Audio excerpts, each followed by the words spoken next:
beloved, I'm not as wise as I would like to be. But I'm proud to say I'm not as foolish as I used to be. Maturity has been a slow journey for me, but I like to believe that I'm progressing day by day. In fact, earlier this week, I bumped into an old friend who I hadn't seen since high school. And when we saw each other for the first time in years, we immediately began to reminisce on one fateful Friday night from our high school years. I'll never forget this night when the gym at our high school was packed as we cheered on our basketball team in the regional playoffs. My school was no good at basketball, but we were having one of those Cinderella story years. And early in the second half of this game, I began to get a series of text messages from my father. He tells me that the snow is coming down really hard outside, and out of concern for his teenage son who just began to drive a few weeks ago, he advises me to hurry up and come home. But 16-year-old me says, "Dad, it's a tie game in the third quarter, and I can handle driving home and a little bit of snow." He proceeds to then remind me that I've never driven in snow before, and that it would be wise for me to come home right now. Well, in a series of continued text messages, I ignore everything that's going on in my phone, and I refuse to acknowledge the reality of the blizzard taking place outside of the building. We win the game. That's the good news. And the crowd is full of enthusiasm until we walk outside, and we see all of our cars, and the roads covered in snow and in ice. Well, after some moments of scraping and getting the car out of the snow, me and my friends pack in my old Toyota Corolla, and we make it about halfway home before two cars spin out in front of me and crash into each other, blocking the road in front of me. And now I'm stuck because there's an accident blocking the path ahead of me, and there's a steep hill covered in ice that's keeping me from backing up and going the other way. About an hour later, my dad shows up to the rescue. And when I saw his face, and I thought about all those text messages he had sent, he didn't have to say what we were both thinking at the time. This boy is a DA all of us, if we can be honest. We can think back to moments in life where we deliberately played the fool. Somebody gave you good advice and you chose not to listen. You let misplaced priorities trick you into making a dumb decision. You convinced yourself that you could handle a challenge that you had not prepared or practiced, for fools think that they can handle anything because they think that nothing is greater than them. But the wise get to a point in life where they recognize that I don't always know what's best. That I need to rely on the advice of others, and that there are some obstacles that I'm not ready to conquer yet. There are some things that are greater than me, and this morning we journey to the 14th Psalm, and we hear a harsh yet helpful reminder that all of us have been fools at some point in our lives. David says that all of humankind has gone astray, that there is no one who does good.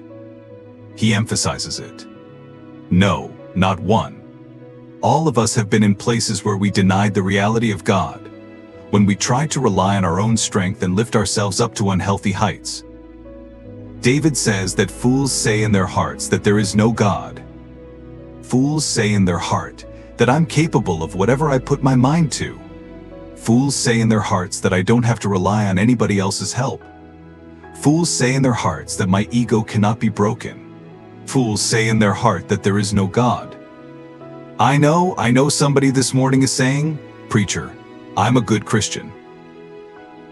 I've never said that God doesn't exist. And maybe you haven't denied God's existence with your mouth, but you have denied God's existence with your heart. David tells us how we deny God with our actions in this corrective psalm. He shows us what types of foolish characteristics we exercise, and in describing our foolishness, he also paints a path towards wisdom as a recovering fool who's still in progress. I want to highlight a few lessons from this psalm that I believe can help us all grow into who God is calling us to be. This psalm shows us 3 things that fools do that we would be wise not to do. And church, I believe that if we can avoid these 3 mistakes, our lives can be happier and healthier, and we'll be able to proudly declare that I'm a recovering fool. The first is simple. We are foolish, and we say there is no God whenever we try to make idols of God, our substitute God. Look at the first 3 verses. David says that fools are corrupt. They do abominable deeds. He says that God looks down from heaven to see if anybody is wise, and God can't find anyone who is seeking God. You know what you're doing when you're not seeking God. You're seeking something else that has become your replacement, God, because we always spend our time and our energy chasing after the things that we earnestly desire. And God says, when you're no longer chasing me and pursuing me and seeking me, I know that you filled your heart with other desires and priorities. And you put your relationship with me on the back burner. I came to ask somebody this morning, what have you been seeking lately? What idols have been capturing your time and your attention? Who's the person that you put all of your hope and all your trust in? What are some of the habits that you let creep back into your life since we stopped fasting in January? What are the idols that we use to replace God? Idols are so dangerous because they tempt us to rely on possibilities that don't have a guaranteed future. Money will disappear. Celebrities will lose their appeal. Relationships this will break up and come to an end. But there is a God who is more consistent and reliable than anything else we can put our hope in. Let me pause right here and talk to all of the heartbroken folks in the building. I know that loss devastated you. I know the separation crushed your spirit because when relationships fail, we not only have to wrestle with our own disappointments, we have to deal with the fact that others around us now see us as a failure. And now you're not only heartbroken, but you've also lost your confidence, because the image of the future you were building has now been defeated. But I came to declare that when all of this passes away, there is a God that you can put your trust in. And there is a God that you can trust with your future. You got to decide that I'm tired of seeking things that won't last. I'm tired of letting people make a fool out of me. These idols can't give me the certainty and assurance I need. So I'm going to turn to the solid rock. And if nobody else approves of it, if nobody else, I know that God is looking down from heaven and it's going to be pleased with me. I refuse to be the fool who is celebrating or chasing a substitute God. I wonder if there's anybody in the building who can testify that I'm chasing God and God alone. I've tried every alternative. I've tried to live life on my own, but I've discovered that I need God like chicken needs hot sauce. I need God in my life. And I'm determined that I'm not going to let any idol interrupt my prayer life. I'm not going to let my career path get in the way of my devotional time. I'm not going to let any brunch plans force me to miss church. I can't get no help in here. I'm not going to let busyness keep me from reading my Bible. I'm determined to make God a priority, and there is no idol that will keep me from seeking God's presence. God's been too faithful to me. God's been too kind to me. God's forgiven me too many times for me to act like I've got more important things to chase after. I will not exalt a substitute. I will prioritize the God of my salvation. Fools say in their heart that there is no God. We say, there's no God. Whenever we make idols, our substitute God and catch the second one is closely related. We say there is no God whenever we abuse the children of God. It's a timeless truth. The pursuit of material riches will often cause us to mistreat and abuse any person who stands in the way of the possessions that we desire. The pursuit of personal happiness often coincides with the abuse of others. Humanity. I've lived long enough to know that all of us have placed greedy desires above healthy relationships. We've all at some point or another sacrificed a relationship on the altar of selfishness. Greed has a way of infecting our minds and corroding our hearts. And if you want to mature from a place of foolishness to a place of wisdom, you got to start. People over possessions, nothing you buy, nothing you wear, nothing you hold or drive or live in, is worth more than the people that God has providentially connected you with.